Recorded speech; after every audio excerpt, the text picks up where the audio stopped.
Hi, everybody. Welcome to Stratosphere Lounge. I'm your host, Bill Whittle, in the middle of I don't know what week this is, but certainly this seems to be the first week of the COVID-19 stay at home week. It's the 19th of March, 2020, for those survivors who may be able to determine in centuries hence, as they pick through the rubble, what actually happened.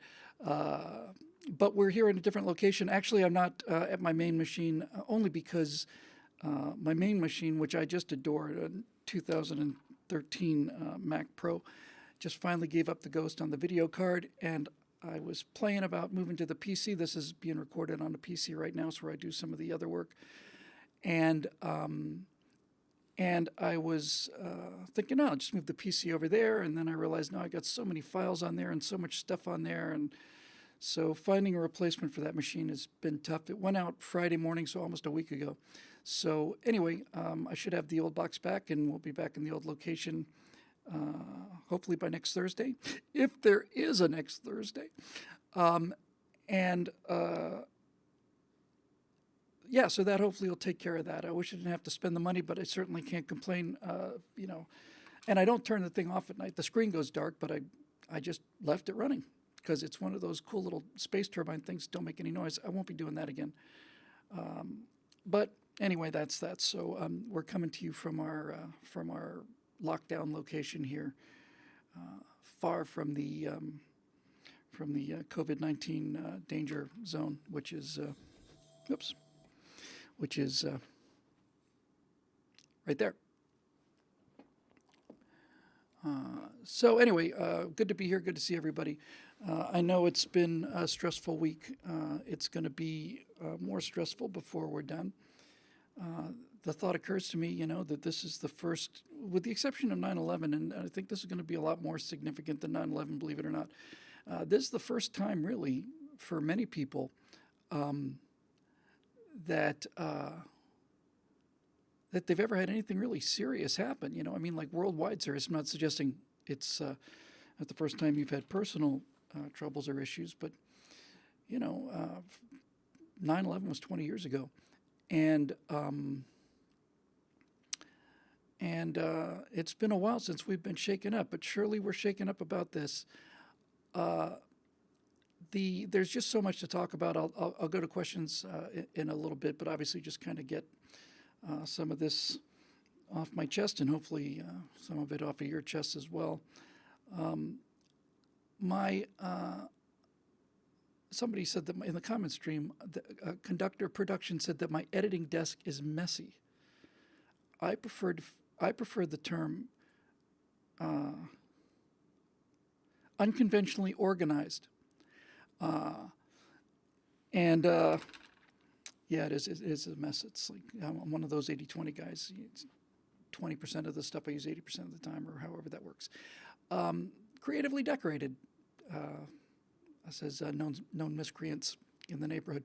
Anyway, so we're here, and we got it set up and actively creative, says Foghorn. Thanks to Foghorn and Times Judge for helping me get this thing set up. Turned out I'm not quite as incompetent as I had very good reason to think I was.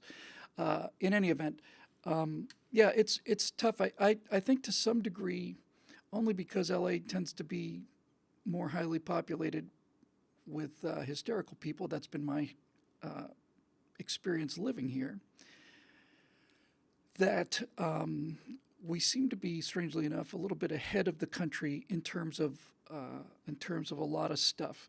I don't know why I'm saying that. I just get the feeling that since since Californians panic early and enthusiastically, it does feel like we're a little bit ahead of the rest of the country on that.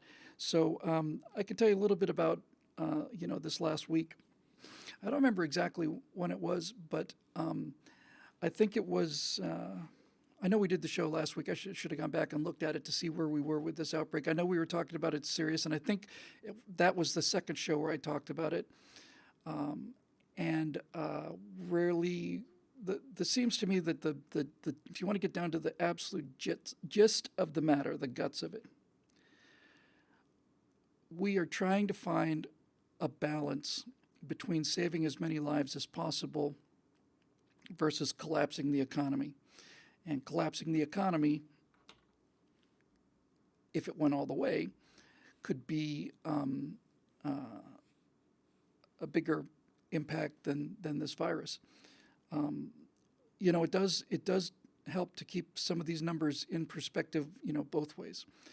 Despite the fact that I don't foresee any shortages or anything, because the people who seem to be dealing with the disease very, very well, and I know 3 of them now have made full recoveries.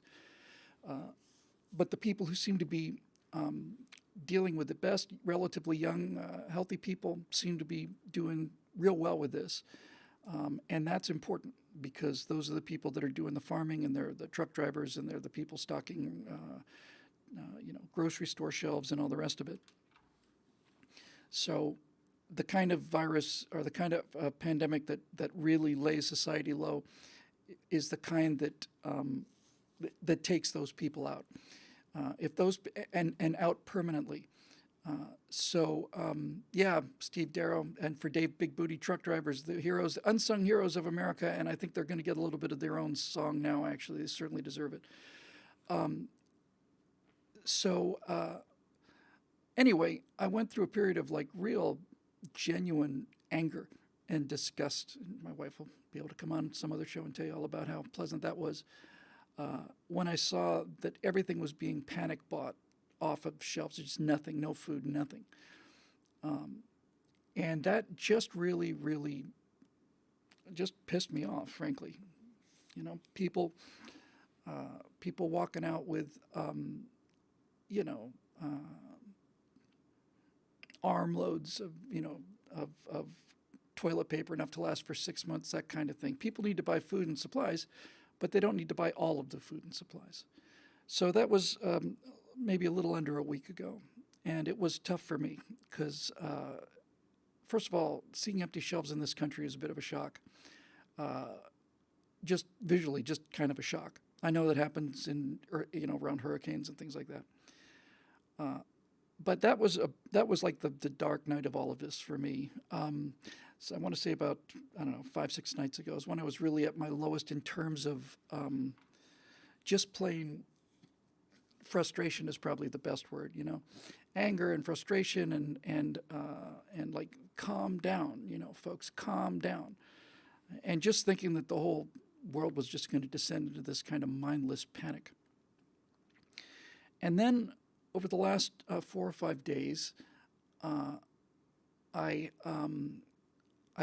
come to a kind of completely different place. I remember last show, I think it was his last Stratosphere Lounge, saying, I have this gut feeling that we're actually going to be proud of ourselves when it's all done, kind of like, one of our finest hours. I think all our finest hours in the future.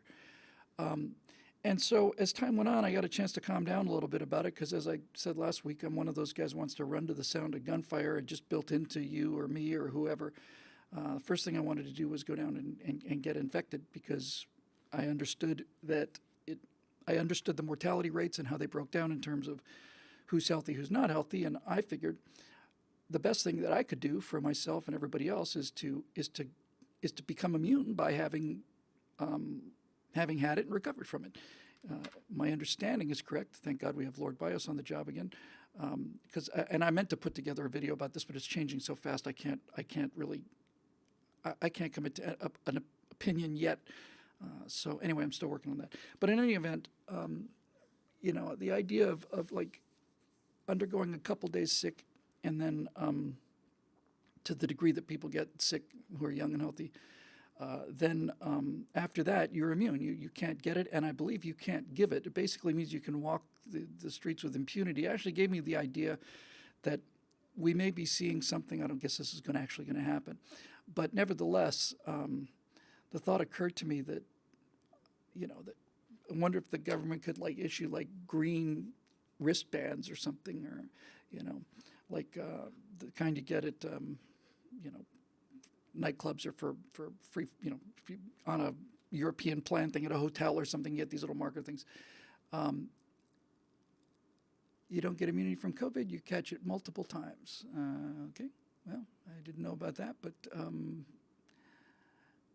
yeah, it's an RNA virus, but so is a lot of other stuff. Is that true? I would think that well, you certainly don't develop a flu virus or a unknown at this stage whether or not immunity will come through. Okay, so I guess it's really just a question of that. Well, in any event, that was the way I looked at it. If it grants you immunity, I think that'd be great. So it says you can be reinfected. Well, then that's kind of bad. If you can be reinfected, then what does fully recovered mean? If you see people who are fully recovered, then what does that mean? Does that mean that they've just, if they've come down with COVID and they're listed as fully recovered, does that mean they're just as likely to catch it again and get it again and just keep going on with this? Is that what this means? It doesn't seem like that could be possible. They say you need a vaccine, but a vaccine, how does a vaccine protect you if you can get reinfected? Immunity, when you have the disease, I'm just reading through the comment section here. If you're reading through the disease, if you come down with a disease and you don't get immunity from it, then how does a vaccine help you? I don't understand that. I have not heard that before. It just means you have the virus. You have. So okay. So when I say infected, let's say you're symptomatic. You develop symptoms. You recover from it. That means your immune system has fought a battle with this virus, right? And then at that point, if you're still alive, it means you have defeated the virus. I know it mutates quickly and so on, but a flu shot is something that's seasonal because the flu changes so much and usually consists of a bunch of different flu strains. I'm dealing with stuff in the comment section I've never seen before. But surely the flu shot that you get provides immunity for those particular versions of the flu for at least that period of time. So I don't understand what that particularly means, actually. In any event, Actually, if anybody knows anything about this, I would have assumed that if you develop symptoms and you recover, that you would have developed immunity to that strain. So I don't know what that means. Let me have a look here. In most cases, we're not 100% healed before we're testing or so on. Okay, yeah, well, whatever. And there's a couple people just talking about chloroquine. It's a medication that's been prescribed for malaria. It obviously sounds like quinine, which was something the British discovered back in the 1800s, that drinking quinine water would basically stop or at least slow down malaria, but malaria is not a viral disease, I don't think. However, what we're finding is that chloroquine is particularly good at slowing this down. And I was just as I started preparing for the show, I read that chloroquine, in cooperation with another kind of a common antibody, is extremely effective. After symptoms subside, you have either T cell or B cell immunity. This immunity can be long-lived or short-lived, whether depends on the pathogen and your immune response to it. Okay, so apparently you have T cell or B cell immunity, learning things every day. One is long-term and one is short-term, but in any event, seems like you're relatively safe for a while. Look, the thing that is really kind of here is who gets sick and who permanently suffers from it, who dies of it, basically.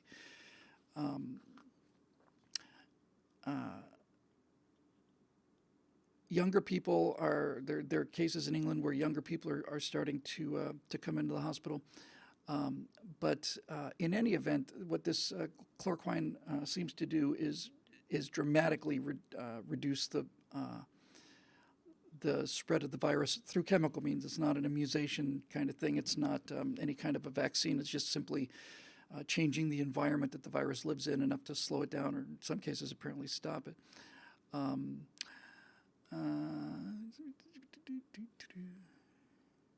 Yeah, there's a lot of stuff going on here that's kind of happening in real time for me. I did see something that I thought was really important, and it had to do with I'll see if I can show it to you. It was a statistic on the effect of social distancing. It's actually a chart. Hang on, yeah. Now I know this is going to be pretty miserable, but excuse me while I put on my spectacles.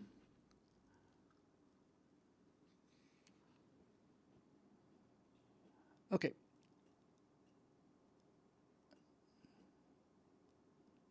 Okay, so anyway, the good news about the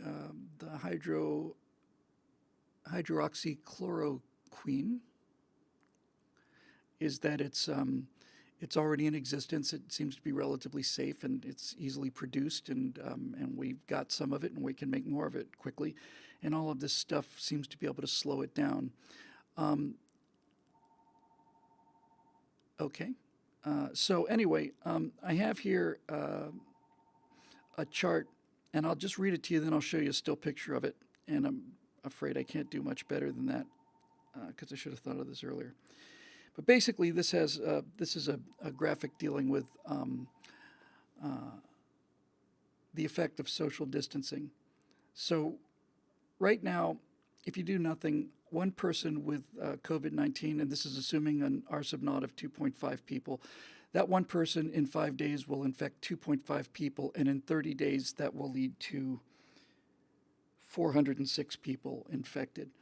If you have 50% less exposure, then that number of people you infect drops to 1.25 people, and the number of people 30 days downstream is 15 people. And if you have 75% less exposure, essentially meaning if you went out 1 out of every 4 days, then the R sub naught drops below 1, which is important. You then infect 0.825 or 875 people, and 30 days from now you infect 3.5.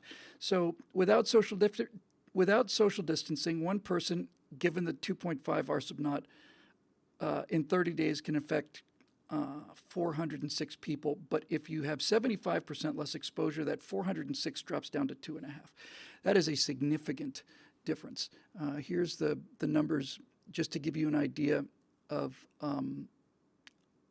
a graphic idea of what the social distancing does in terms of the top set is if you don't do anything, you've got the disease, you infect 2.5 people in 5 days. 30 days later, it's over 400. Middle case is if you cut your exposure to people by half, in 5 days you've only infected 1.25 people, and in 30 days that comes out to about, I can't quite see it, 14. And then if you cut your exposure to other people by 75%, in 5 days that's only 3/4 of a person, and in 30 days that comes to 2.5 people. Now that is really significant. The question is, how long does this have to go on? My understanding is that the strategy now, and that this is really this idea of flattening the curve. Let's look at it this way. You have a base level, flat base level, which is your ability to treat intensive care cases. We only have so many intensive care beds in the country, right? So that's a fairly low base level because you obviously can't staff a hospital and maintain it at pandemic levels. That's just clearly the case. So we have a certain number of critical care beds in the country, and we'll call this a flat line down here. That's the number of cases that we can take at any given time over time. The idea is if we don't do anything in terms of social quarantine, the virus it's going to run as a bell curve. But if we don't do anything, we get a bell curve that's very high but relatively short, which means that the number of people infected gets very, very high very quickly and then goes down very quickly as most people recover and some of them don't. So you can make the case that, okay, well, if everybody's going to get it, we should just accept the fact that there's going to be 2 weeks, 3 weeks when the hospitals are overloaded and just burn this thing out. We're going to take, when we talk about a number like 1% of 300 million people is 3 million people. It's just an incredible social toll. So what this self-isolation is doing is it's taking what is a very high bell curve where you have very quick number of people who are very, very sick, and then as the community gets sick essentially together, then it drops as people recover or die. And so it's shorter in duration but much higher in intensity. And the idea is that by social quarantine, we can take that, it's still the same number of people infected basically. We take a very sharp bell curve and smooth it out like that so that it lasts longer, but the peak isn't as high. Now the problem is there's almost no way for that peak not to exceed the baseline, which is our bed number of beds available. But anything we can do to lower the peak of that bell curve. Lowering the peak extends the duration. If you slow down the rate at which people get sick, you also slow down the rate at which they become infected, which also slows down the rate at which they either recover or die. And the numbers are very, very strongly in favor of recovery, obviously. So what's going on now is that we are trying to flatten that curve as much as possible, and the reason we're doing that is we're trying to keep the number of people who are in the hospital as low as possible. So obviously, I'm going to just throw a number out, okay? If we have 50 million people sick of this that need critical care, I'm just completely inventing this number out of thin air, okay? If you have 50 million people that need critical care, and they all need critical care in the same 2 weeks, you're going to be well over the ability of any hospitals to cope with this. And then the people who need the care the most are going to be lost in the masses of everybody else, and we won't have any time to figure out who needs it the most and so on. If you take the same 50 million people, and instead of them all getting sick in a week, if you get 50 million people sick in, let's say, 2 or 3 months, you can clearly see that even though that's still a huge increase, it's not as critical, and that's the hope. And plus, to anything that you do, anytime you can extend out this virus, anytime you can make it extend the length and make it take a longer time for people to get infected, every one of those days is a day that we learn about things like these drugs we just mentioned that significantly slow it down, that are easy to obtain, and we significantly lower the stress on our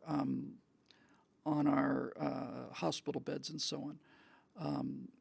We really need to do the hard math here, and I'm not coming out in favor of any of these positions, but as I understand the situation, this is how it looks. We can essentially do nothing, reopen everything, reopen all the NBA and all of that stuff. The infection will run its course, a certain number of people will be infected, and so on, and then it'll be over. But because of that spike, we will lose people that we might have otherwise been able to save if we'd slowed it down enough. And slowing it down enough means things like this drug treatment, non-immunity related treatment. It also means more time to work on vaccines and all the rest of it. We might find other new prophylactic measures that either slow it down or whatever. Now, at the same time, you could go to the other extreme and you could say that every single person in America has to stay inside their house for a certain period of time, which the more you isolate people, the longer that time is. And that would save the most lives, but the consequences are catastrophic. So we're trying to figure out what this balance is. But for those of you, pretty much everybody who's undergoing economic hardship right now, I think the one thing that we can say with a fair amount of certainty is that self-quarantine, that hardship is saving lives. And when you're talking about the kind of numbers that 1 or 2% is, just going from 2% to 1% is 3 million lives. That's a big number. So let me just catch up here on something here.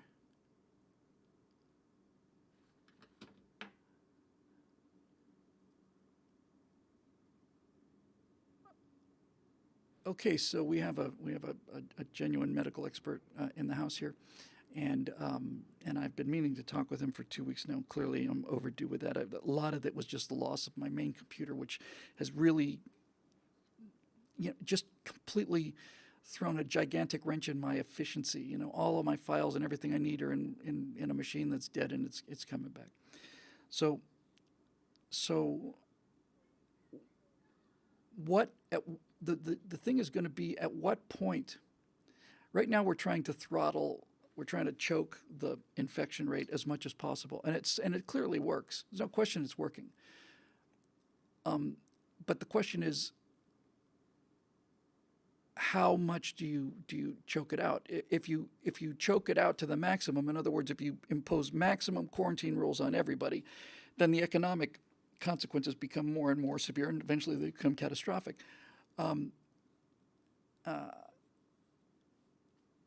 On the other hand, if you don't do anything, people die who wouldn't have to otherwise. So let me have a look here. Yeah.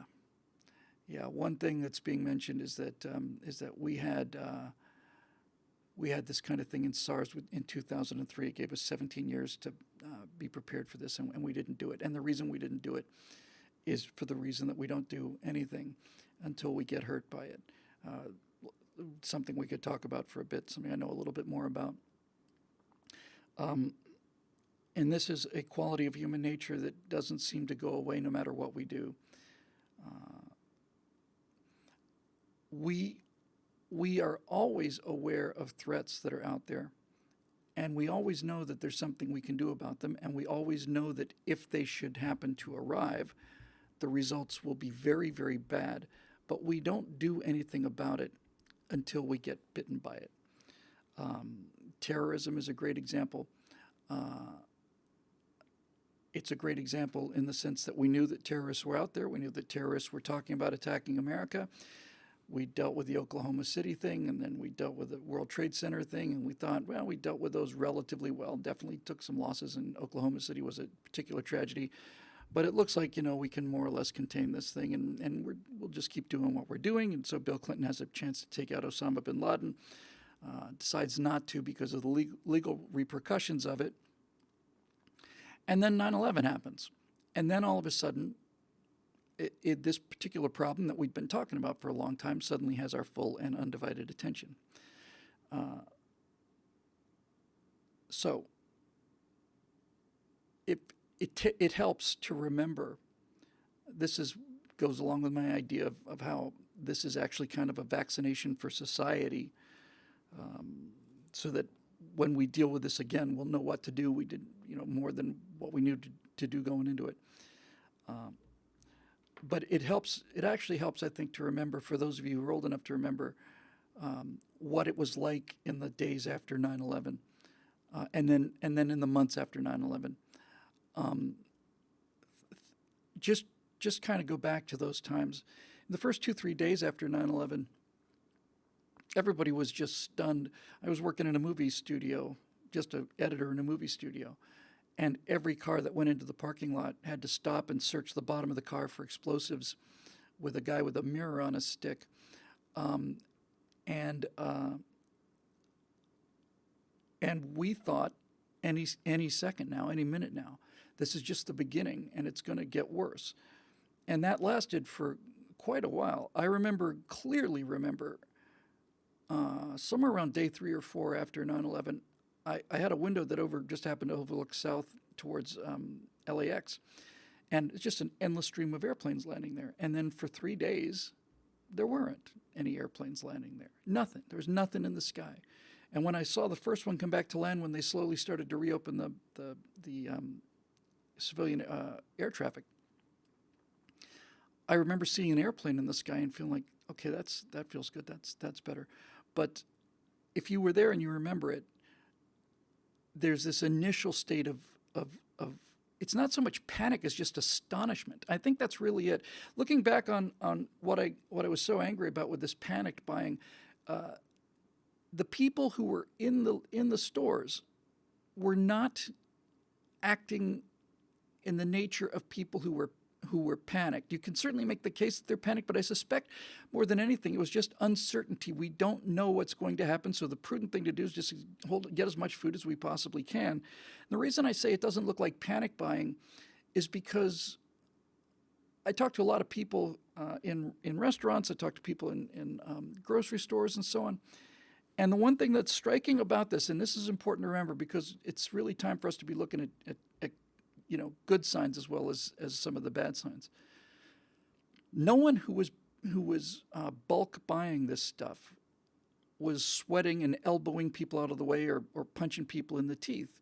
People were not only calm, they were polite, and I noticed that that in my time out since this last show, going to pick up food at restaurants or going shopping or whatever, I noticed that that everybody, and this is in Los Angeles, that the people were making an effort to be cheerful. That people were like aggressively friendly and open. That and I was very, very proud of that. It really changed my my attitude about a lot of things. That everybody seemed to be okay. This is serious, and this is probably the first serious case we've had to deal with for most of us, and now we gotta pull together. So I noticed that people were particularly kind, but I'll tell you what really encouraged me on a fundamental level, like a gut level. Back in 3, 4, 5, 6 days ago, something like that. There was the supermarkets were just plain empty. And then Natasha and I went shopping a couple nights ago at Ralph's. Normally open till 11 p.m., but they close at 8 now because they have so much restocking to do. And 2 days ago, I was in a Ralph's, and there's a little escalator ride up to the store, and because we live in L.A. and parking garages below and all that stuff. So I went up those escalators, and when I got to the top, I was expecting to see just like nothing, but I didn't see nothing. I saw lots and lots and lots and lots and lots of food there. Lots and lots and lots. Fruit section was completely stocked. The only thing that was really kind of picked fairly clean was things like the meat department, and still canned goods were pretty scarce. But with that said, it looked like it had been a busy day at Ralph's. It didn't look like it was the beginning of the zombie apocalypse. And I remember, and my wife, who I think is watching this, hello honey, love you. I remember looking at the store. This is 2 nights ago, and just feeling this incredible pride. Really. Not so much even with the people, just in the system. It's like this prosperity machine is just stepping up. The entire inventory of the store had been pretty much picked clean 3 or 4 days ago, and now it's just stocked to the rafters. This amazing machine of ours, this incredible prosperity engine, just freaking chugged in there and just put stuff back on the shelves, and that, I think, is people's primary visceral concern is there going to be enough food? And I'm looking from the from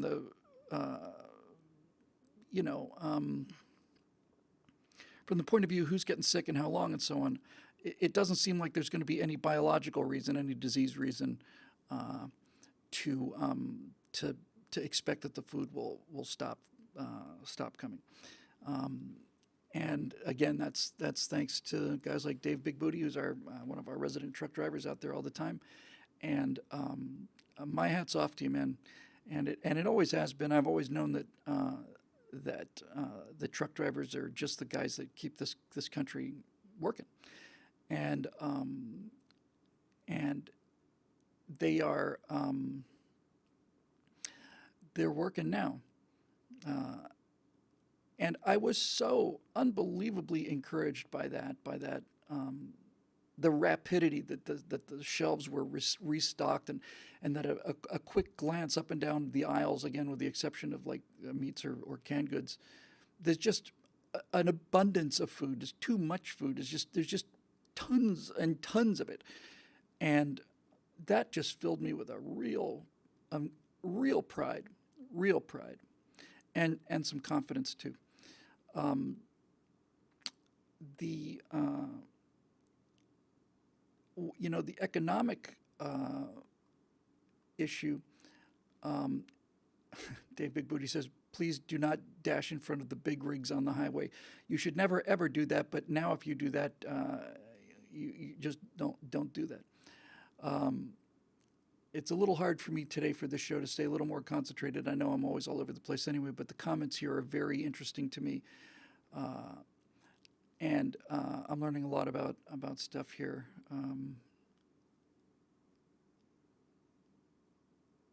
Yeah.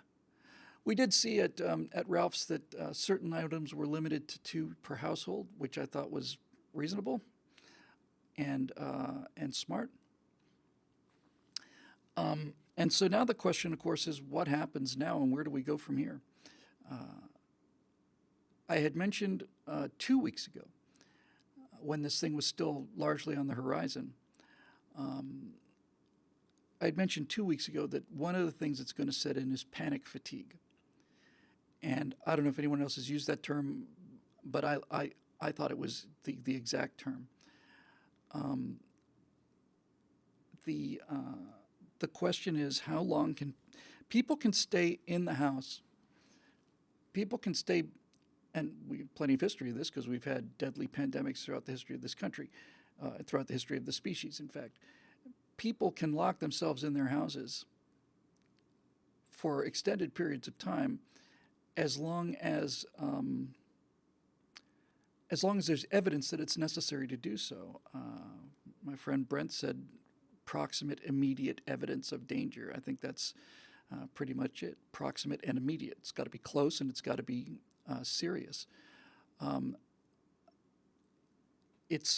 don't know how long the government has planned on doing this, but honestly, folks, this is the issue, at least the issue of today, in terms of trying to get a handle on what's going to happen in the future.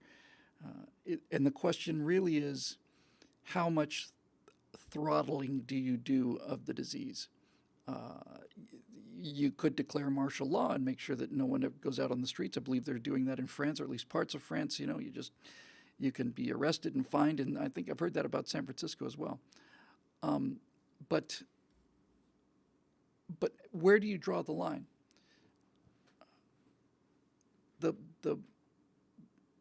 The tighter you put quarantine procedures in place, the longer the disease will last, the greater the economic impact, and the larger number of lives saved.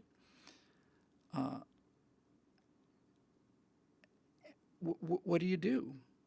I mean, sometimes when you've got an issue like this where it's just so cold-blooded, and it feels so cold-blooded to be talking in terms like this, but sometimes, in fact, most of the time for me personally, it's useful just to look at the extremes. And once I understand the extremes, then I can make a better decision. So once again, talked about already, but let's just look at the extremes. The extremes is you don't do anything. No social quarantine, no interruption of anything, no interruption of commerce, nothing. You just don't do anything. You let this virus come through the population. A mortality rate is going to be somewhere around 2 to 3%, and maybe lower. Most of those people, but not all of them, will be elderly people or people with pre-existing conditions, and 2% of 300 plus million people is, let's see, I'm not on television, so I don't know if I can handle the mathematics of this. 1% of 300 million is 3 million, and 2% is 6 million. 6 million people is just an incredible number of people. That'd be the mortality rate if you do nothing. So on one hand, you do nothing. You just take it on the chin. The economy doesn't take much of a beating.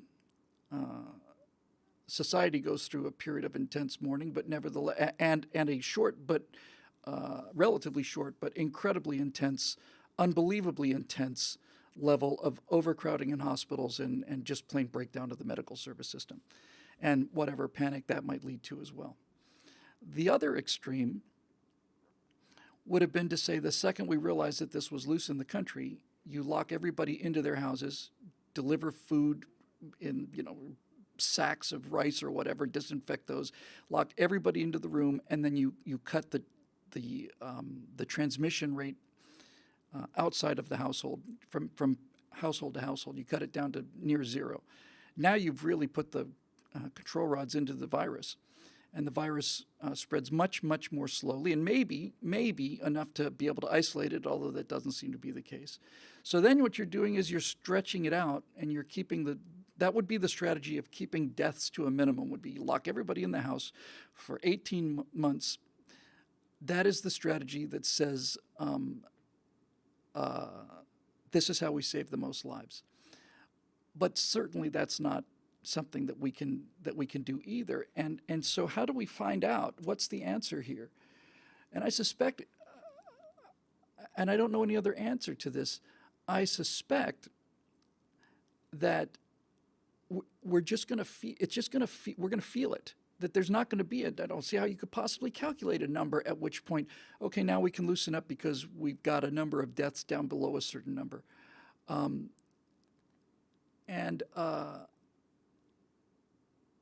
So this really is the issue. And this is the issue that is largely a government issue. We found out from the I guess they're post-millennials that are still on the beach in Fort Lauderdale and doing their spring break thing. Their attitude apparently openly is, we're young, it can't affect us, so why should we have to stay indoors? What a fine group of people, There have been cases out there, needless to say, I've seen a bunch of them online, where it's like, great, finally we get rid of the boomers. That's just lovely. What another way to cover yourselves in glory there, millennials. People prefer to call it boomer remover. That's hilarious. We'll see what happens when that generation that's put its best minds into making games has to confront one of these things a little bit later.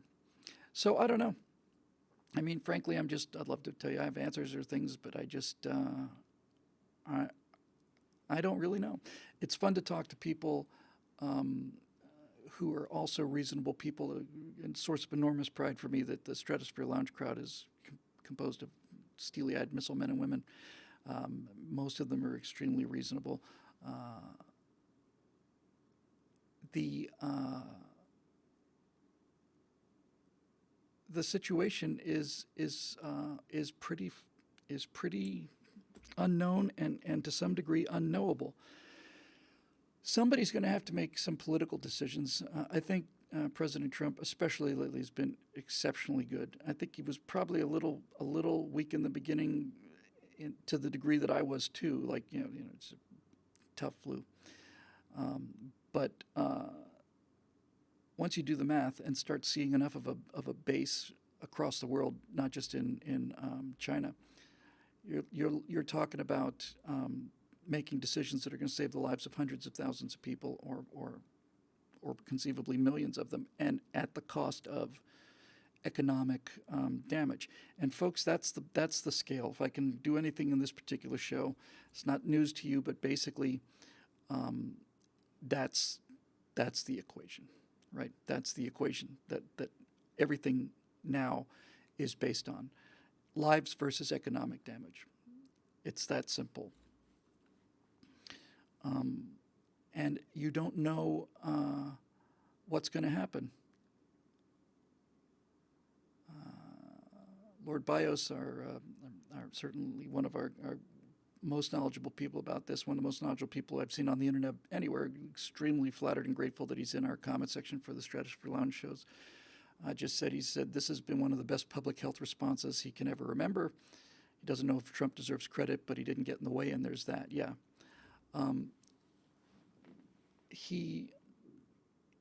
I think, like everybody, he was slow to realize quite the magnitude of these numbers. But since the moment he did, and I would put that moment as the moment he started to appear with doctors and let them do the talking, He's been exceptionally good. He's been so good that Gavin Newsom says he's good, and Andrew Cuomo says he's good, and all the rest of it. I'll get to China in a minute. That's encouraging. I don't when I hear people like Don Lemon or something saying, they need to appoint Barack Obama or something in charge of containing the virus, and they keep using this as a weapon against him. I come to real Omar did too. Said Ilhan Omar said he's doing a good job. That means he's doing a good job. And when you continue to hear people like Don Lemon on CNN saying on CNN that that this is just another example of his arrogance and and incompetence and all the rest of it, it really does seem to me like, Don, could you just shut the hell up for a month? Could you just take a month off from this and just shut up about whether a good job was done or not? I know you're rooting for as many people to die as possible, but this is serious business now. And this isn't just politics. This is now people's lives. Can you just stop for a month? Can we get a 1 month self-inflicted, self-induced self-quarantine on criticism of anybody? Can we just put these like political issues aside for a month, please? And so once again, you find that, that there are things that these people will not stop doing. It's just politics at all costs. I think that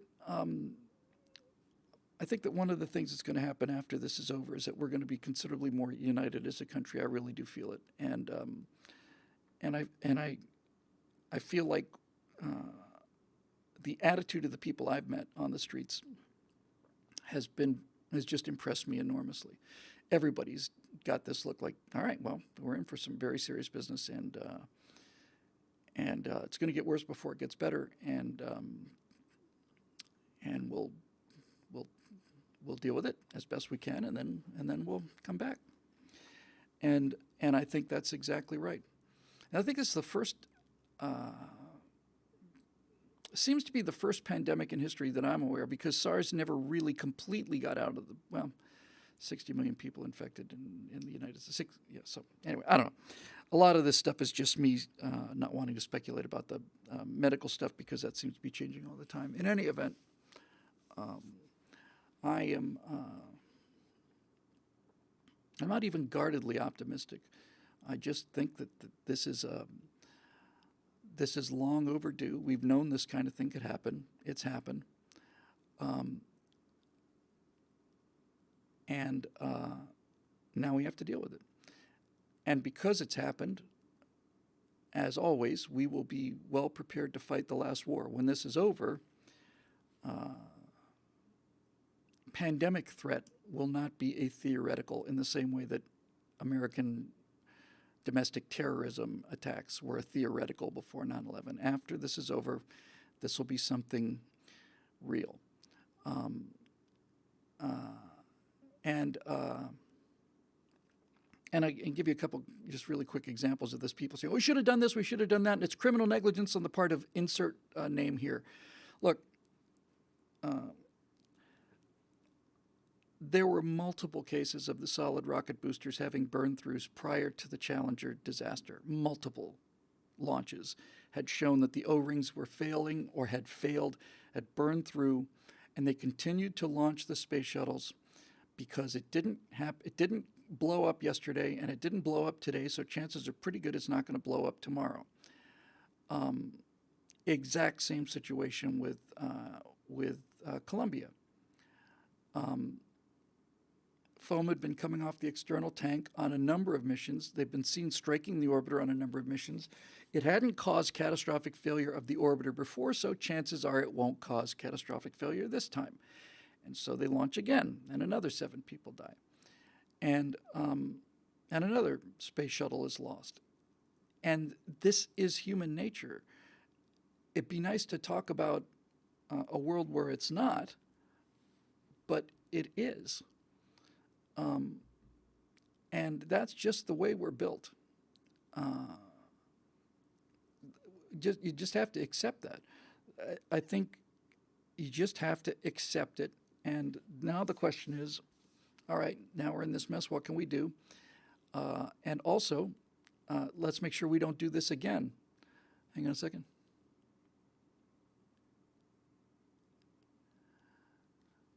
Yeah, Lord Bio says each disease is different, and you can't really say what kind of preparations you should have had for this or that. One thing you can say, however, is that my understanding is that a lot of the actually effective masks that actually do have a pretty reasonable effect of stopping breathing the virus in. My understanding was that most of these were manufactured in a building in Puerto Rico that got badly damaged during the hurricane, and surely, giving you an example of having to get it hit on the chin and take a punch before you really do anything. I'm old enough to remember the Arab oil embargo in 1973 and waiting in line for gasoline and people just not driving or being able to drive or any of that stuff. And as a result of that,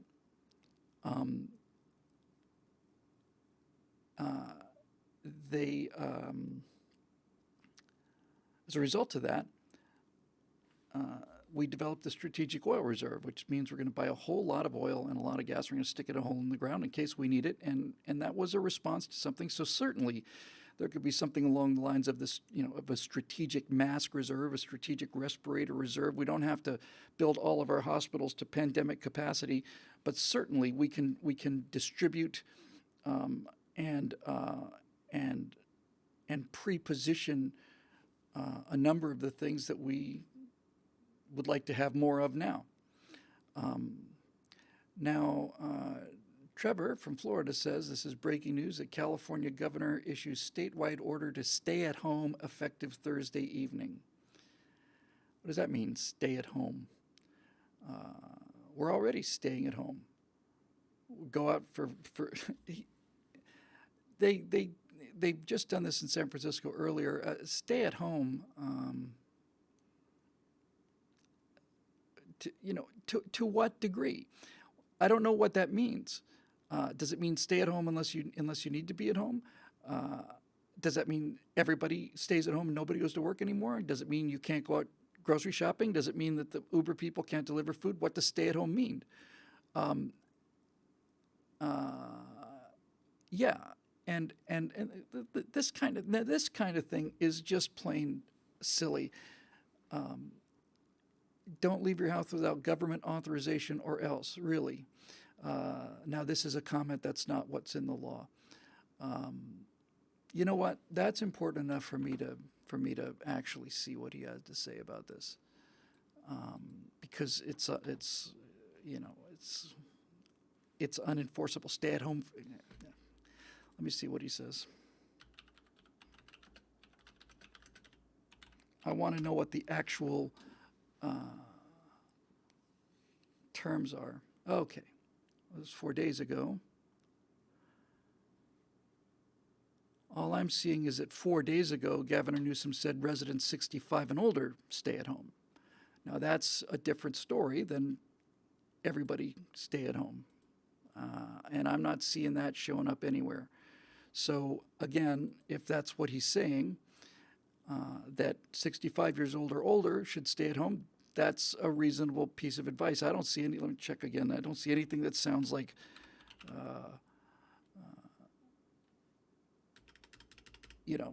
stay at home or else. Let's have a look. Governor orders people to stay at home. Let's see what he has to say.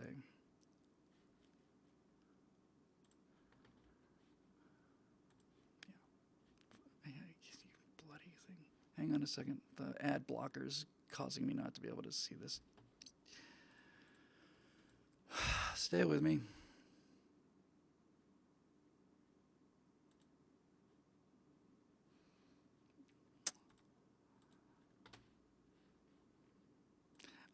Great to know that that this kind of news is being blocked. Okay, so hang on a second. Everybody just stay nice and calm here for a second. What is he actually saying? Statewide order for all residents to stay at home.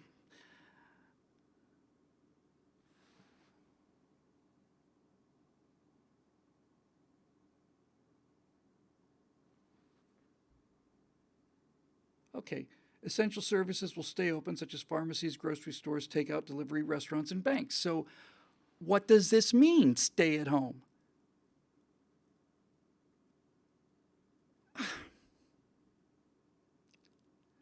See, this is the kind of thing. It's either, I don't know if it's Newsom or whether it's the news, but a statewide order to stay at home, except for, you know, I don't understand this. I don't understand it.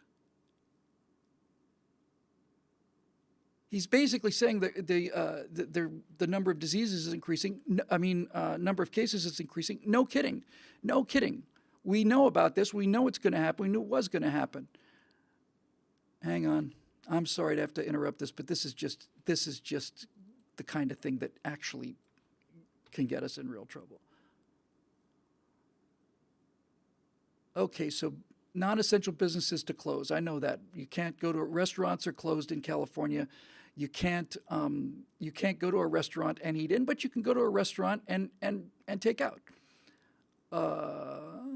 San Francisco became the first in the country to basically a shelter-in-place order. What does that mean? And of course, it doesn't mean anything. There's no explanation beyond that on this. It just simply says,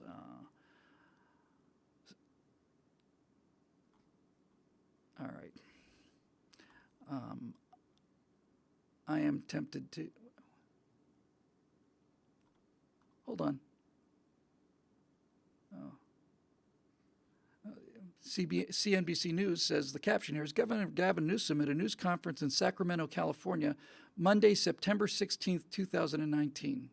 So what does that mean? Is that a stock photo? Is that what they're saying?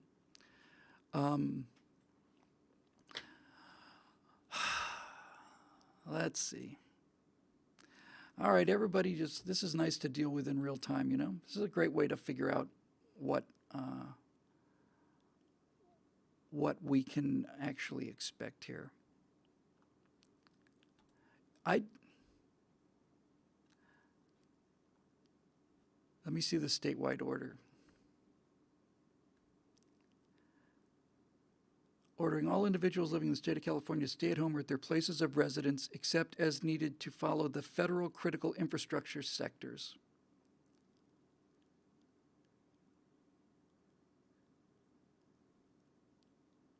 Again, how long will we stay at home? Goes into effect Thursday, March 9th. Order is in place until further notice. What can I do? What's open? Essential services will remain open, such as gas stations, pharmacies, grocery stores, banks, and laundromats. Those will stay open.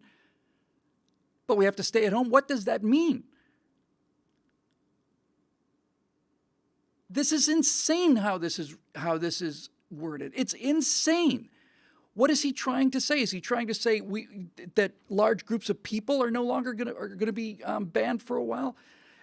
Is he going to say restaurants, nightclubs, entertainment venues, gyms, public events and gatherings and convention centers are closed? Because that's what this says. It's not the same as stay at home.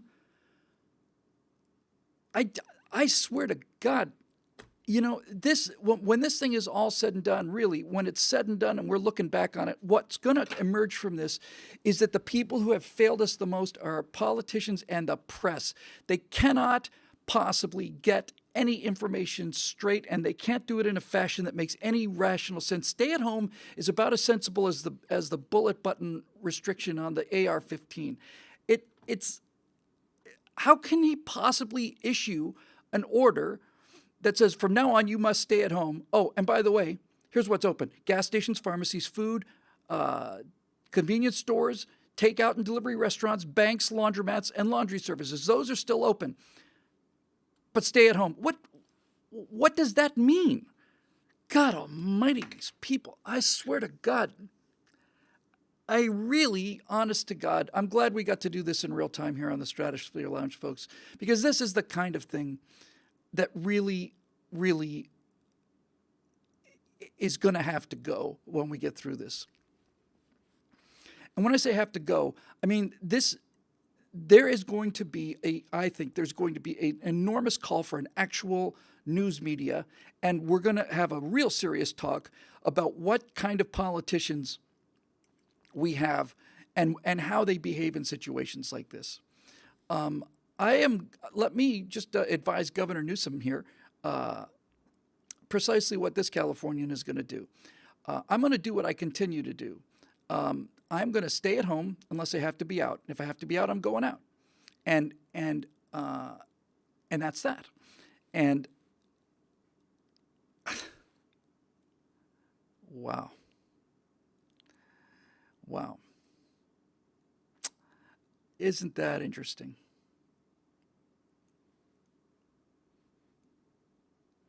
And how is he going to enforce this?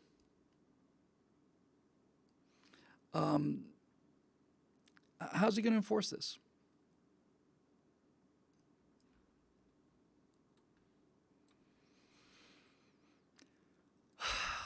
God Almighty! I just don't know what to do with this situation. I really don't.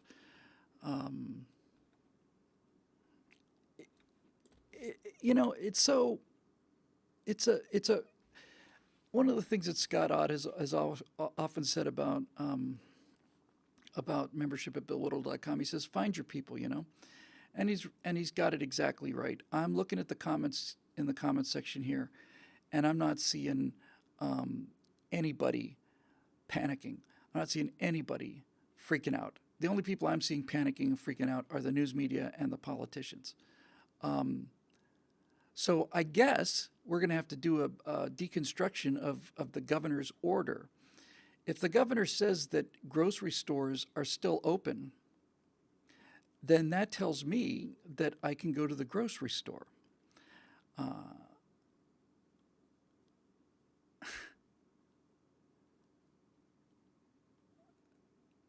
And I'm going to the grocery store, and I'm going to the pickup restaurants and all the rest of it, and I'm coming to work too. I mean, I work in an office by myself, and maybe I just didn't get the news. Who knows? I'm in the news business. This is the kind of thing. This is the kind of thing that makes people nuts. Nuts. And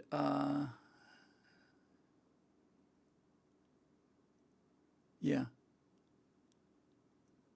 Yeah, movie theaters, no, that's all closed. That's been closed here in California. And so are gyms and all the rest of it.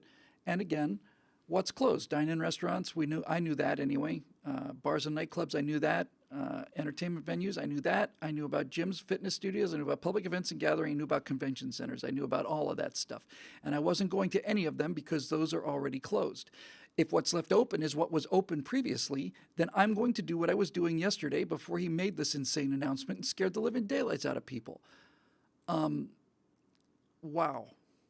Now we get another piece of data that's going to come out of this shock to the system.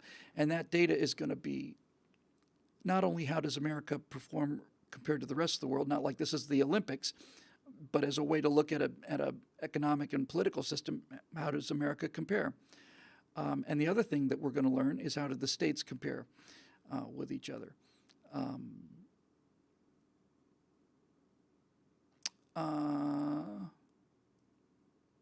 Wow.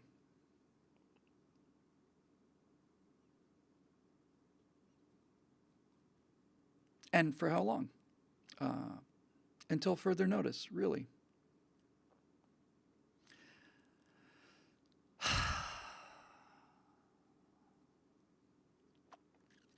Well, now, okay. Okay. None of that did anything to inform people or to comfort people or to warn people about things they weren't already aware of. Hang on, I'm just going to read the actual order here.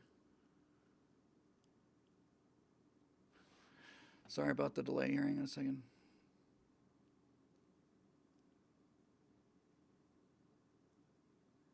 Public health and safety, and to ensure the healthcare delivery systems capable of serving all. This is the order. And prioritizing those at the highest risk and vulnerability, all residents are directed to immediately heed the current state public health act directives, which I ordered the Department of Public Health to develop for the current statewide status of COVID-19. Those directives are consistent with the March 19th, 2020 memorandum blah, blah, blah, blah, blah, blah. Here comes. Order all individuals living in the state of California to stay at home or at their place of residence. Okay.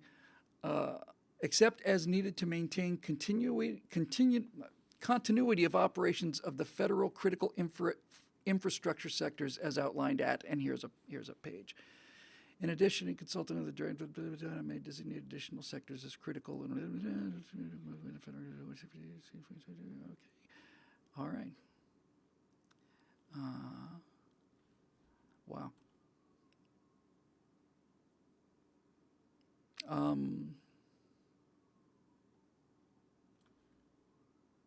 Okay. Great. Fantastic.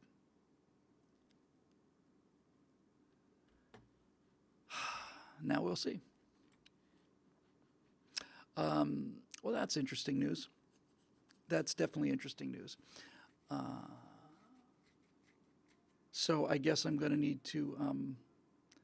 I guess I'm going to need a receipt from the supermarket on the way home. Is that what that means? Wow, I am absolutely gobsmacked by this.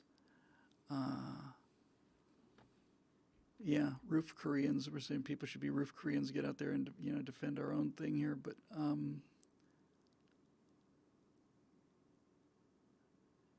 let's see.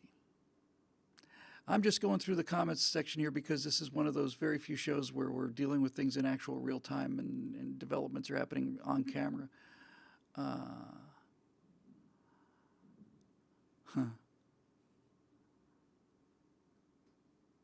Okay. Yeah, Steve Darrow says a conservative in Southern California surprised he didn't get thrown in jail on a normal day. Well, I'll tell you what. I'm going to have somebody explain to me what it means when they say that grocery stores are open, but people have to stay at home. What does that mean?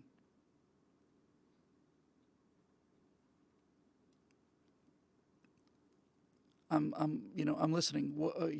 Officer, what does that mean? Well,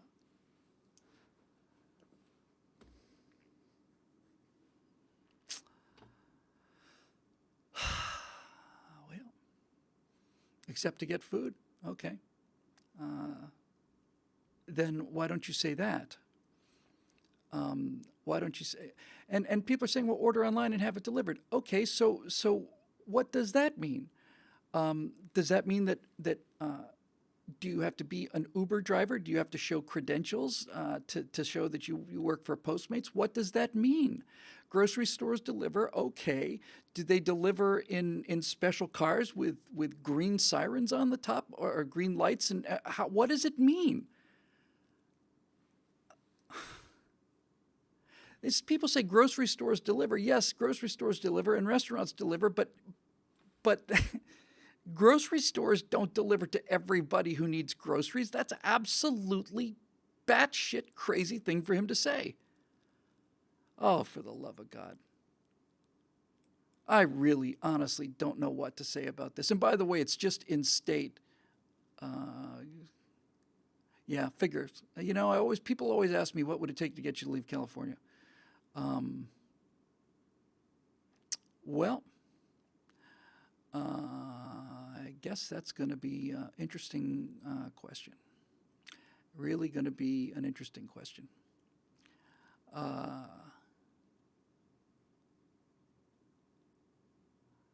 Yeah. Well, Dave Wellman keeps saying, what a stupid time to be alive. That's pretty much true.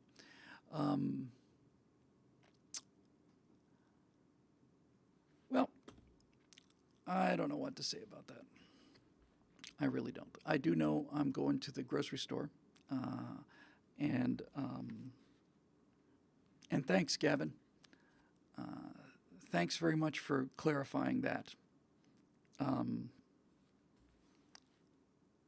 Grocery stores are open, pharmacies are open, takeout's open.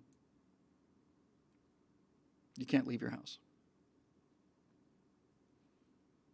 And pharmacy's going to deliver to everybody. Grocery store is going to deliver to everybody. No, I'm sorry. I'm not. No. I've already decided. I'm already staying home when I don't need to be out. Okay. So I am.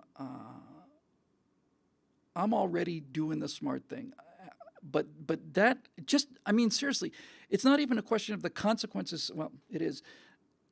What an absolutely absurd thing to say. What a stupid thing to say. If he had said stay at home and the grocery stores are closed and everything else is closed until further notice, that would be monstrous. But there would be a level of sense, some kind of logic to it, you know. Um, this is what I said in the beginning. You know, it's like this remedy is going to be worse than the disease, and I just think that a statement like that is absolutely and utterly irresponsible. I think people had been doing social isolation just fine, without Gavin Newsom flexing his muscles and making this a situation of legal compliance. Okay, well, scratch a liberal, find a totalitarian. That's just great. I bet you the tax office is still in business, though. So let's just see if there's any other piece of information that this fascist lunatic has to. I'm really kind of speechless here. I really am. I don't know what to say about something like this. It's just.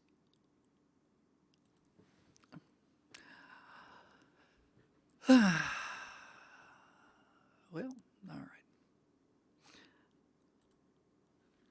Let me go back and see if there's anybody who would like to clarify what the governor of California has said.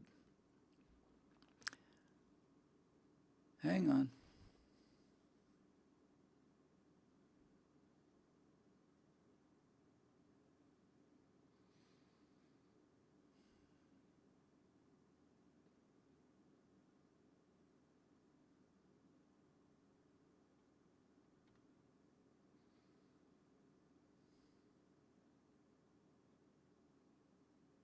Americans are flocking to the safety of comfort foods. That's good to know.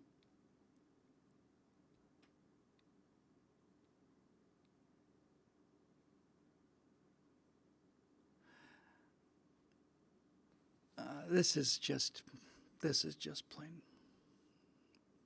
nuts. Okay, well, I noticed that the president of the United States hasn't ordered people to stay home, and so that's an interesting question, isn't it?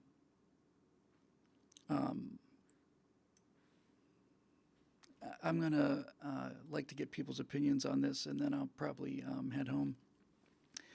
And I think I'll be doing live shows every day from this point forward. We'll be doing Stratosphere Lounge live for a while, one way or another every day, because it's just, it's just somebody's got to stay on top of this. So,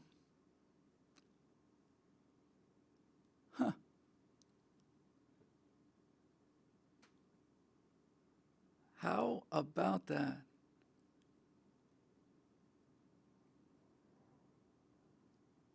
Until further notice. That announcement is going to cost people a lot. It really is. It's that announcement phrased the way it is going to cost people a lot.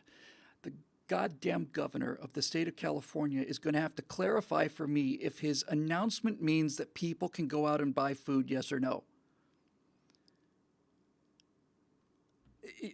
What else do you need to know? Can you go out and buy food, yes or no? Well, no, you have to stay at home. Well, the grocery stores are open. Why are they open? Why are pharmacies open? How do you square this? How do you square this? How does anybody make sense out of an order like that? Seriously, what are you supposed to make of this?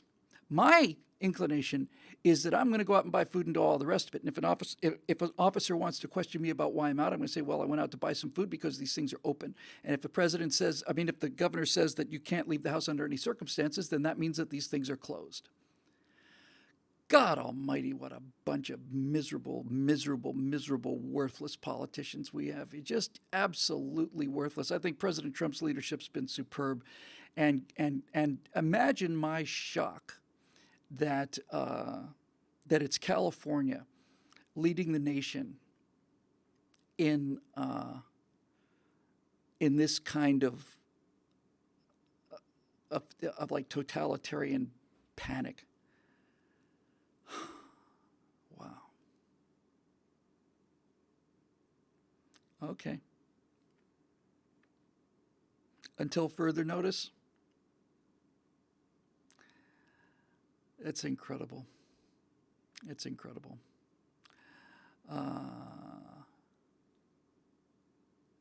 Okay.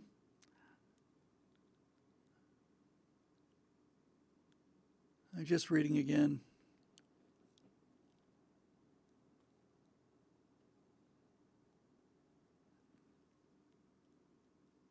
Huh. I'm very interested to see what the follow-up of this will be. But nevertheless, just the sheer plain contradiction of the order. Forget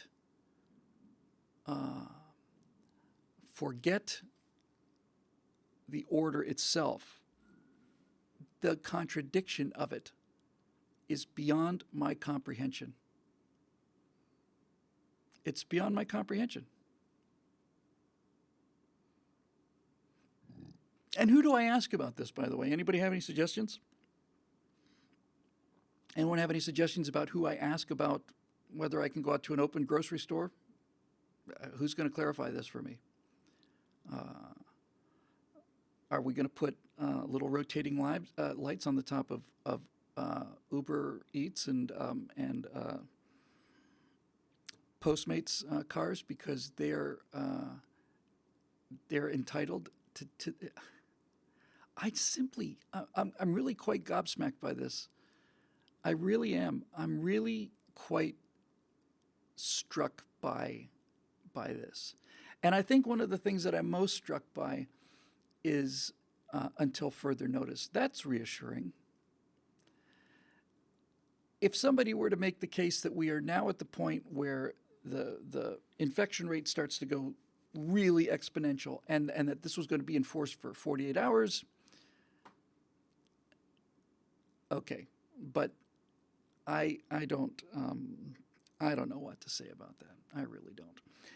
Here's what I'm going to do.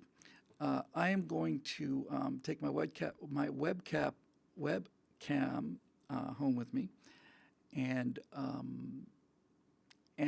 we'll be back one way or another tomorrow. Until further notice, or don't leave your house, is absolutely up for discussion. So I'm sure that the first thing we're going to hear is a bunch of people trying to explain what this idiot governor who turned San Francisco into a cesspit of human feces. I think until somebody clarifies what he means by this, wow. Way to go, Gavin. I had nothing but confidence in you from the beginning. It is not firewall until further notice. It's certainly, well, you can expect a Stratosphere Lounge show every day from now on. I don't know how long it's going to take or how long we'll be able to do them, but when I say how long we're going to be able to do them, I don't mean how many hours of the day, but I suspect I'll probably do a bunch of them. Yeah, Foghorn, somebody just asked Foghorn, isn't there an old adage about don't give an order you know won't be obeyed?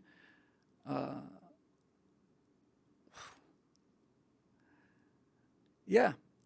Oh, hang on a second. Here's some more info on this. Let me just take a look at this. Okay, now, Here's real time news as we're watching folks in the Stratosphere Lounge gang. LA County officials announces new safer at home order. Now, safer at home, let me make sure I can see myself on this. Safer at home makes sense to me. If, I just moved something that was blurry. It's probably, I don't know. Safer at home makes sense. Let's see what that has to do with what the governor had to say.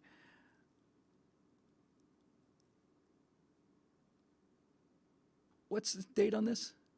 1 hour ago. Okay, now listen, this is great. This is a great example of what I was just talking about. Stay with me here, folks. Here's an order that has come out. It's this news is an hour old. Listen to the difference here. Los Angeles County officials have issued a safer at home order calling on people to remain at home as much as possible in response to the coronavirus. I agree. While not fully banning outdoor activities, the order prohibits gatherings of 10 or more people. Okay, I mean, I don't know how you're going to enforce that in somebody's house, but I think most of us are smart enough to know that we're not going to be doing that anyway. But okay, great. So far, so good. According to Mayor Garcetti, residents are required to stay at home and away from people outside their immediate family unless they are taking part in an, quote, essential activity, unquote. According to the new order, residents in LA County are advised not to go to work unless they are providing an essential service. The order also advises residents not to travel to or from a job outside the city as well, not to travel to vacant, blah, blah. The order allows for healthcare, government, and food industry employees to continue to go to work, but others are being encouraged to stay home.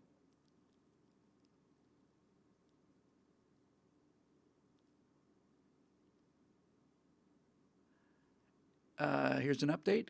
LA County Safer at Home order will go into effect at midnight tonight and will remain in effect through April 19th, 2020. That's a month. With the possibility of an extension.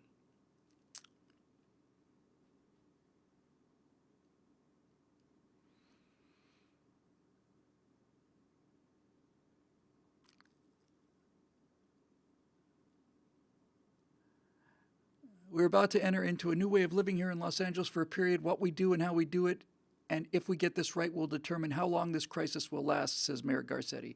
Actually, Mayor Garcetti, all of these actions will extend the crisis. I'm not saying that's a bad thing, but that's clearly the entire idea, is to slow it down and stretch it out. City officials say people can still go to the grocery store, pharmacy, as well as medical appointments. Okay, now somebody's speaking something that makes some kind of sense. I don't know whether the mayor's, whether city officials have overruled state officials in this or what, but it's clear nobody knows what the hell is going on. That's pretty clear. Here's the next paragraph. City officials say people can still go to the grocery store, pharmacy, as well as medical appointments. LA residents are encouraged to go on walks, ride bikes, and hike as long as people are keeping 6 feet distance away from others. Now, how does that square with stay at home?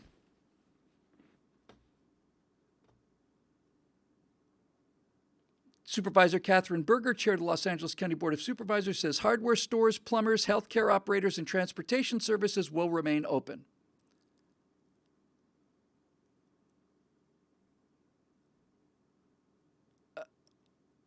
Again, this is an hour old. Is this overruled by Gavin Newsom? California is on the job. Listen to this. Who's being quoted here? This is Mayor Garcetti. Listen to this. I think there's been terrible terms out there like lockdown. When he says terrible terms, he's talking about vocabulary. I think there's been terrible terms out there like lockdown. Nobody is locked down. We encourage you not to be locked down. This is not shelter in place like a school shooting. This is stay at home because you're safer at home. The only people who should be leaving home and going out are those whose jobs are critical to the safety, the health, and security of the city, as well as the economy of recovery for us and the nation during the crisis, Garcetti said. But don't hesitate to go out on walks, bicycle rides, hiking, or to the grocery, or all the rest. Yeah, California, you are just knocking it out of the park. Oh, updated 2 minutes ago. Let's see what the update has to say. Related. Where's the update?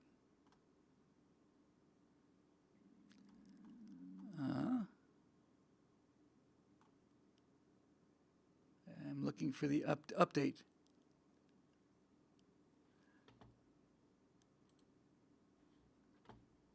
Okay, the update is safer at home. The update is the mayor saying this is not a lockdown.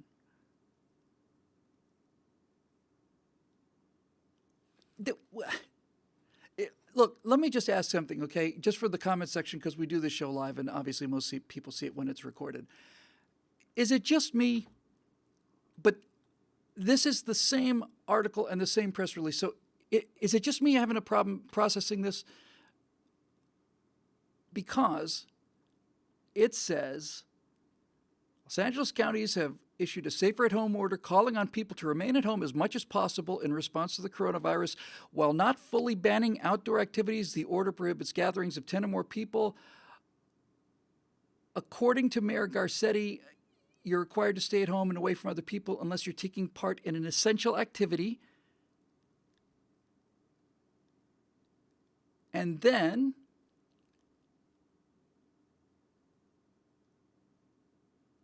city officials say people can still go to the grocery store, pharmacy, as well as medical appointments. LA residents are encouraged to go on walks, bike rides, and hike as long as people are keeping 6 feet away from each other. Somebody explain to me what these idiots are asking.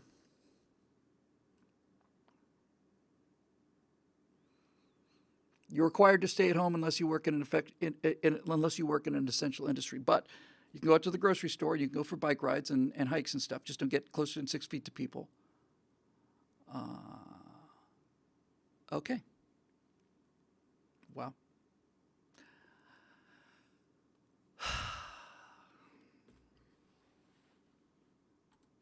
Well, California, you've outdone yourself, and I have to hand it to you.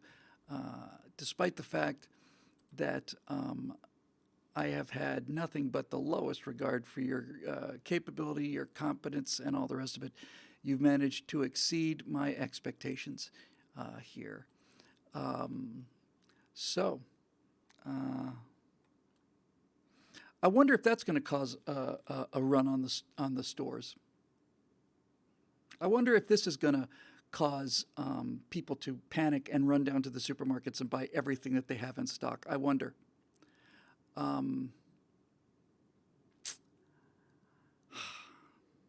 Since a few people have been asking about the Strata cruise, I'll give you the official story here, and I'm sticking to this because we don't know what's going to happen. We don't know what we don't know.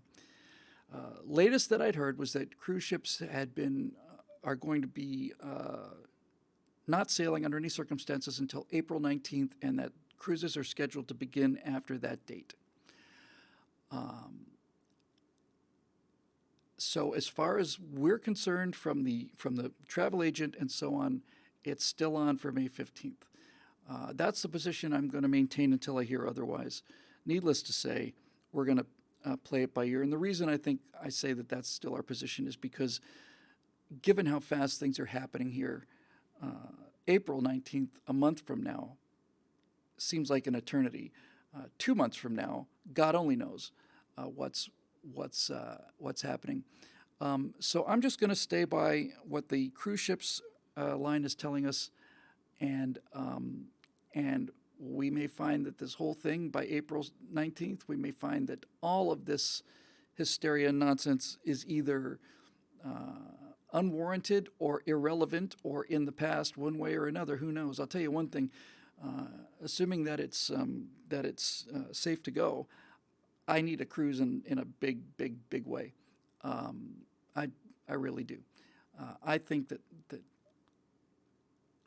what we're seeing now is the beginning of this infection curve that anybody who knew anything about this saw coming, and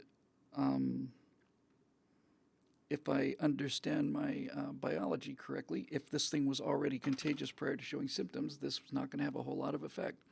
But we'll see.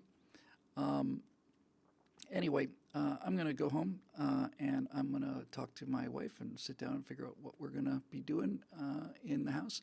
But I'm taking my webcam with me, and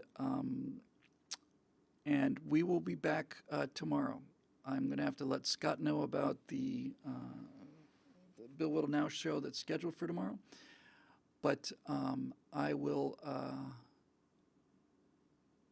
I'll be on the. You will see the show again tomorrow, and I will post a time when we'll be going live, and probably be doing it from our home. Maybe be doing it on an iPhone. Who knows? But in any event, we're going to be talking about this stuff on a daily basis, and that's going to continue.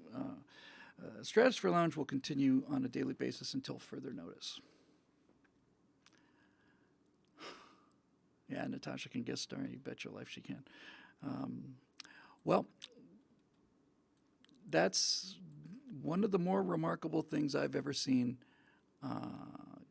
Governor. And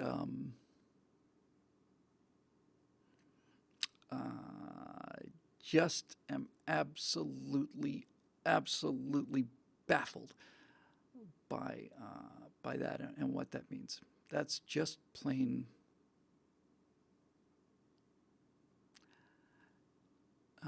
interesting. All right, kids. Well, I'm going to call this one a day, and then I will be back tomorrow from either this location or another location. Sarge asked if I can briefly talk about the stock market. I can't. I think since the whole thing is artificially suppressed by this virus, I think that it's just going to rebound like crazy. That would be my guess. We'll see exactly how much the politicians decide to do about all of that stuff. But in any event, I personally am not worried about my health. I'm not worried about the health of my wife. I'm not worried about the health of everybody in my entire contact circle of people, except for 3 individuals who have signs of, the kind of safety factors, high risk factors, let's put it that way. And I'm certainly willing to do whatever we can to minimize the damage caused by this virus. But when the governor issues a statement that is that vague and that contradictory, and then the mayor issues a statement that is also that contradictory, this isn't a lockdown. Go out and have a walk, ride a bike. But whatever you do, when you go out and hiking or riding a bike or walking, be sure you don't leave the house.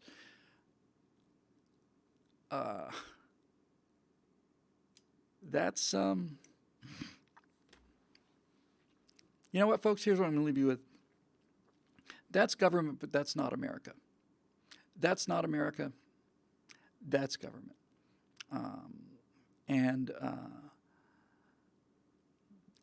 This may be exactly what the country needed to really fully realize that that there's a difference between the government and people. So anyway, we'll be back tomorrow.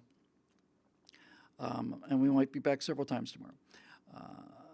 But yeah, it's a common sense resistance, man. That's right. That's exactly right. But we've got things to do, and we'll do them, and we'll wait for clarification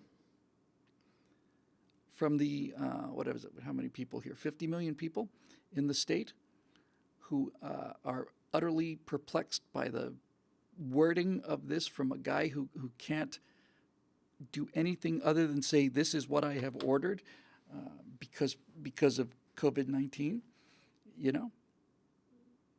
Are we allowed to go buy food or not? I'm going anyway, needless to say. But, boy, what an irresponsible, absurd, crazy thing to do. Thanks to all you guys, and we'll be back tomorrow. And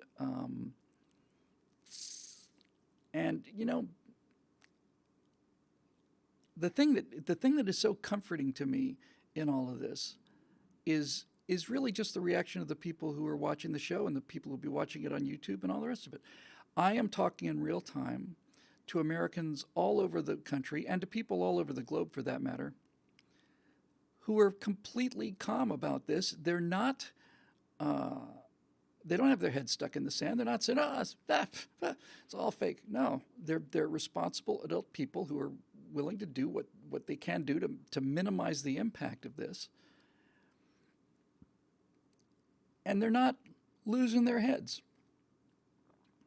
I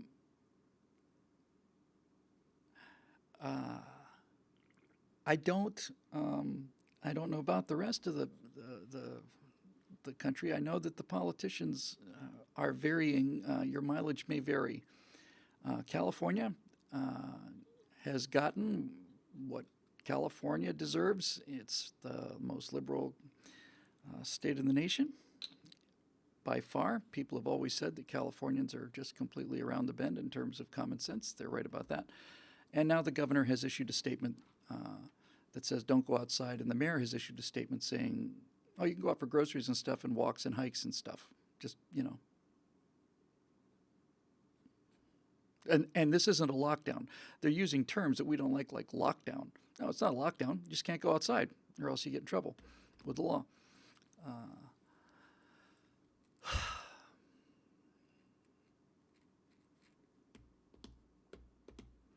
Well,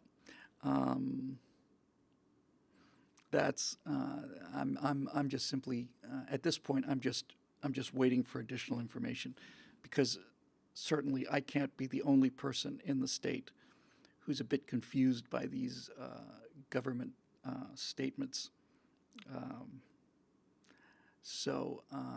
Okay, great.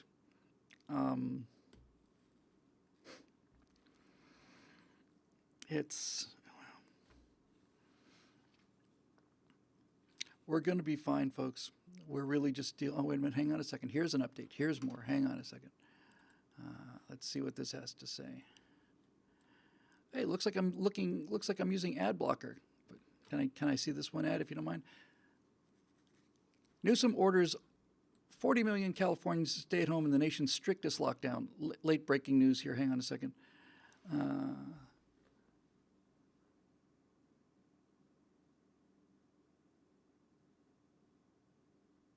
Okay. Hey, the news is coming from Berkeley, so you know it must be sensible. Here's what it says. I'm reading this in real time. I haven't read it yet. Governor Gavin Newsom on Thursday ordered California's nearly 40 million residents to stay home, making it the first state to impose that strict mandate on all residents to counteract the looming surge of new infections. The order takes place effect immediately and remains effective until further notice. Californians are not allowed to leave home except for essential purposes. They are allowed to purchase groceries, prescriptions, and health care, as well as commute to jobs deemed essential. Okay? The governor's order comes with misdemeanor penalties for anyone who violates the restrictions, though he said he believes social pressure will keep people at home rather than law enforcement. Here's news for you, Governor. Social pressure was keeping people at home before you made this ridiculous, insane announcement. There's a social contract here, Newsom says. People, I think, recognize the need to do more and meet his moment. Do more and meet his moment? Maybe meet this moment. Yeah, there's a social contract, all right, Gavin. You ought to read about it, because I don't think you're going to like what the actual social contract would imply for people like you. You know, this whole idea that the governed consent to be ruled by the governing as long as they obey the laws and common sense and all the rest of it. Let's see what else we got. Newsom said the order has to remain in effect indefinitely. He's repeatedly said the next 8 weeks are crucial to bend the curve and stop the rapid contagion. He also said, however, that he does not expect the order to last many, many months. That's a relief. Despite strong guidance to stay home and enforceable orders in an increasing number of communities, a small number of people in California are still playing basketball, hanging out together on beaches, and congregating in parks. Well now, quote, we will have social pressure that will encourage people to do the right thing. Just a nod, look, saying, hey, maybe you should just reconsider being out there on the beach, being 22 strong at a park, he said. Okay, but that's not the same as an order to stay home with misdemeanor penalties, right? Is it me? Am I having a problem with this? Am I having a problem comprehending this days after, I'm just going to paraphrase.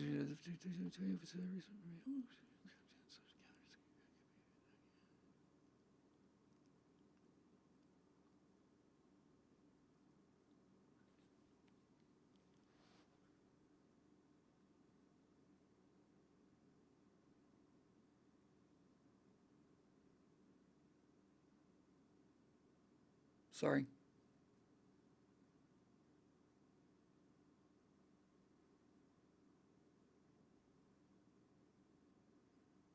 Okay. Well, here's what I'm going to do. I'm going to go out and get groceries. I'm going to do all the rest of it. I'm going to take a look at what the guidelines for what essential services consist of. The fact of the matter is, I can do my job from my house, so long as I have an internet. But I'm going to take a look at it. And in any event, wow.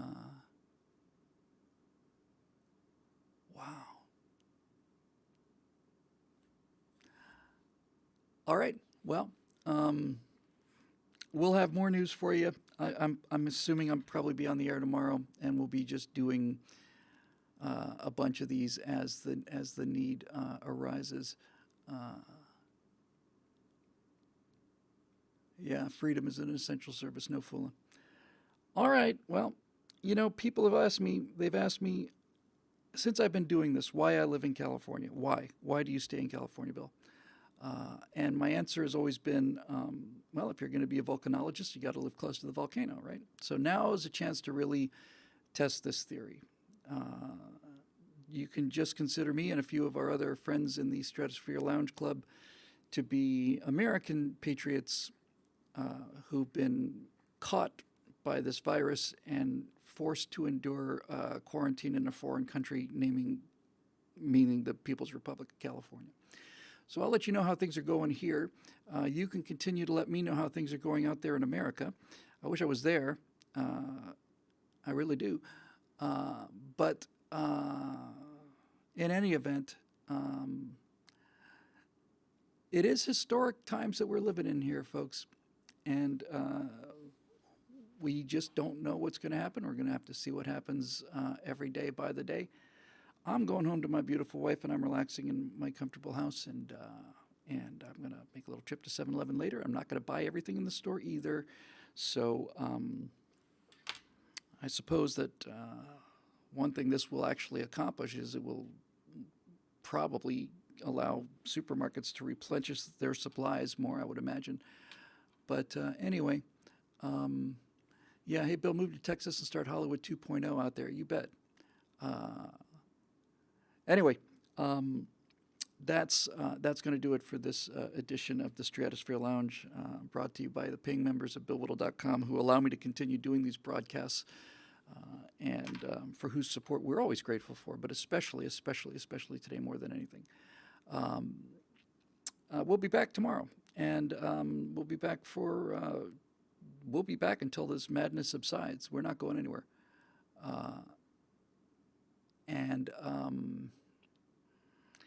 And we will not only provide, conversation, encouragement, comfort, all the rest of it. We'll also have ended up providing a record, some kind of record, real-time record of what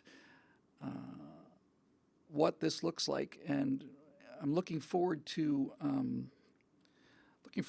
maybe we'll mark it as March 19th or something. Looking forward to having a show a year from today, March 19th of 2021, and look back on this and laugh at the stuff that we should be laughing at, and then be able to realize the stuff that made sense. So we'll be back in a year. We'll be back tomorrow, but a year from now it'll be interesting to look back on it, having seen how it played out and realize what was silly and what wasn't. And so, oh yeah, great. We need a new. Maybe we'll call it the Coronasphere Lounge. I don't know. Who knows? We'll figure it out. But we're going to be back tomorrow. We're going to stay here. We're not going anywhere. And now more than ever, I think it's time for us to stay in touch with each other. And I have always of all the stuff ever that I do and have done, the thing I am by far the most proud of is the quality of the people that watch this show. So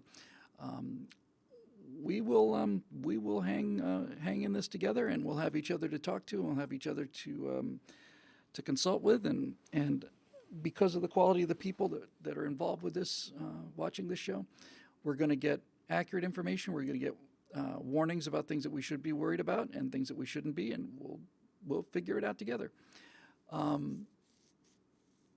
Okay, that'll do it. Everything is fine out there, folks. You know, we're just seeing government do what government does. The guy who turned San Francisco into the monument of human feces is now deciding he's going to take action, and so the great idea of federalism, the laboratory of the states. You know, gambling's legal in Nevada. Insanity is legal in California. You vote with your feet. Let's see which ones work and which ones don't.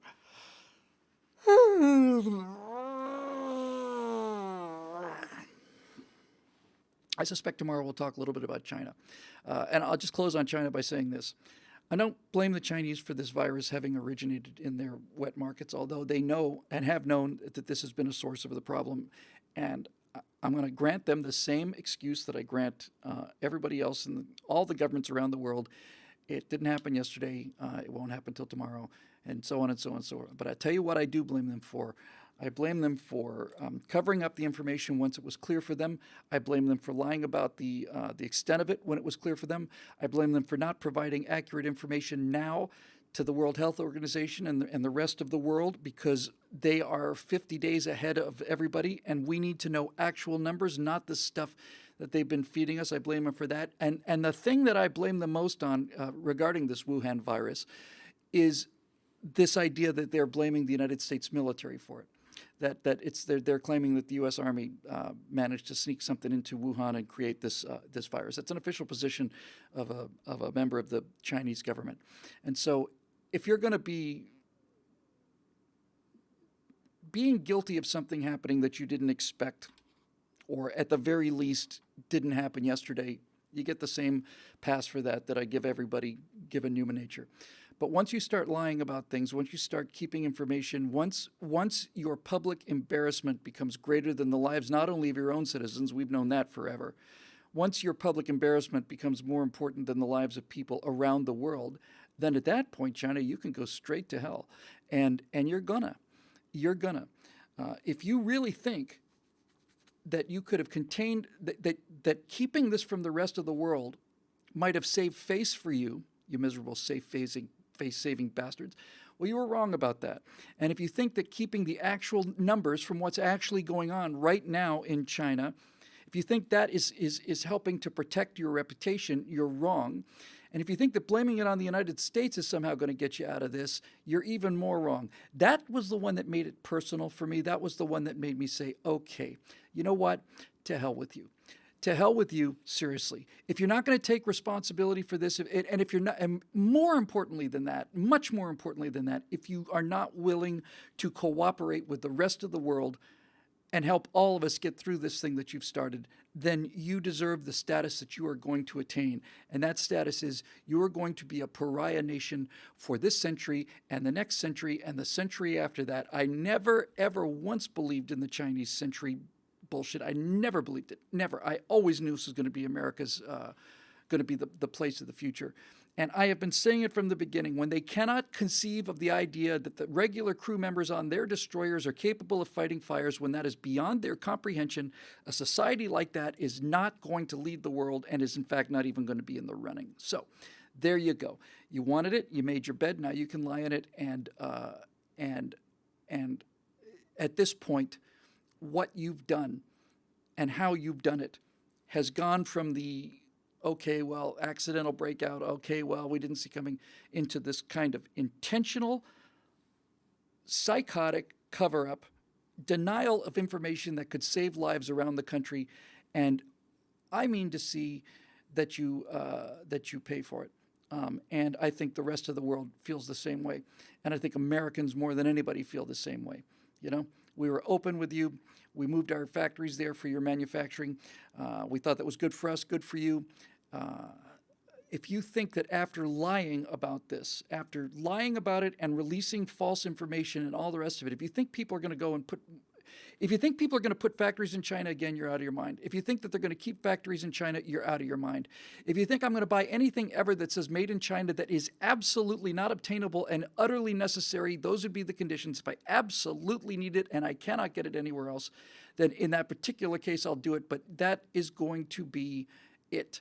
I am never buying something that says made in China again, not because the outbreak started in China, but because of how the Chinese government has dealt with this entire thing.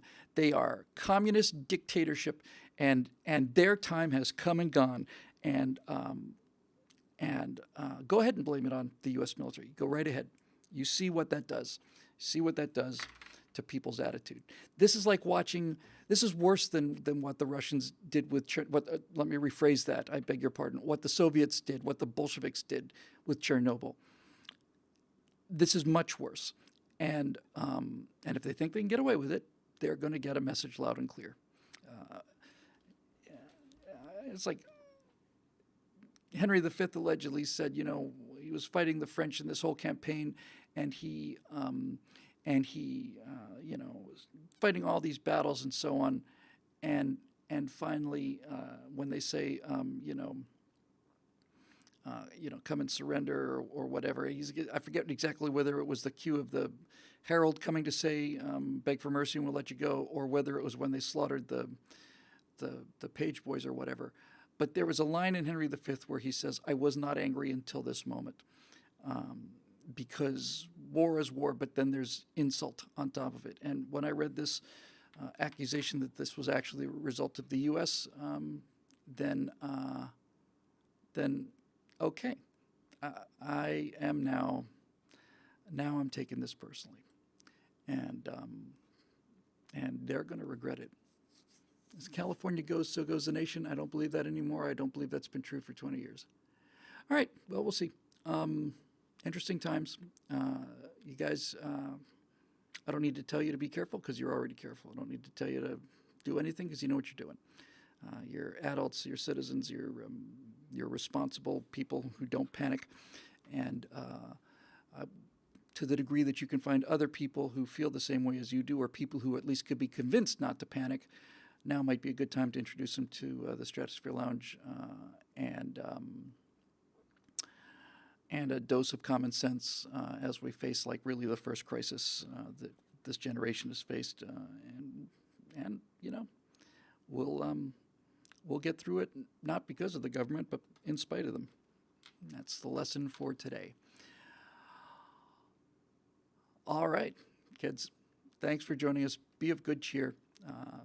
Don't just be courageous, be an example of being courageous. That's important. We'll see you tomorrow right here on Stratosphere Lounge.